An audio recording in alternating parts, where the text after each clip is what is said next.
Fala galera, sejam bem-vindos a mais um vídeo aqui no meu canal. E galera, hoje no vídeo de hoje eu vou estar ensinando vocês a como conectar o headset no seu Xbox 360, beleza? Então se vocês gostarem do vídeo, não esqueça de deixar seu gostei aí embaixo, porque é muito importante. Então bora pro vídeo. Galera, bom, o seu headset ele tem esse pininho aqui, ó, que é um pininho que é o do áudio.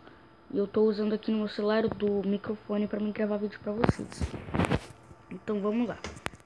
Para vocês ouvirem o barulho do headset, você pega esse negócio aqui, ó. Você não vai conectar embaixo do controle. Tem gente que fala que conecta embaixo do controle, mas não é verdade.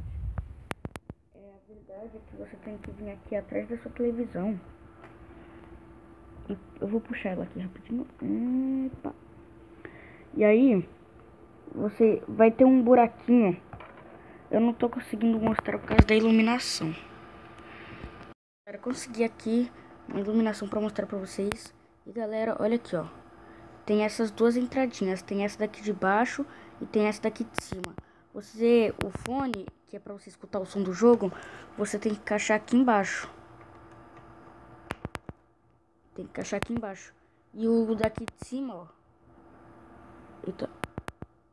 E esse daqui de cima, você tem que encaixar o do microfone. Mas eu tô usando do microfone aqui, tá? Então, não reclame. Então, galera, esse daqui foi o vídeo. Eu espero que vocês tenham gostado. Se vocês gostaram, não esqueça de deixar seu gostei. Então é isso, até a próxima. Tchau.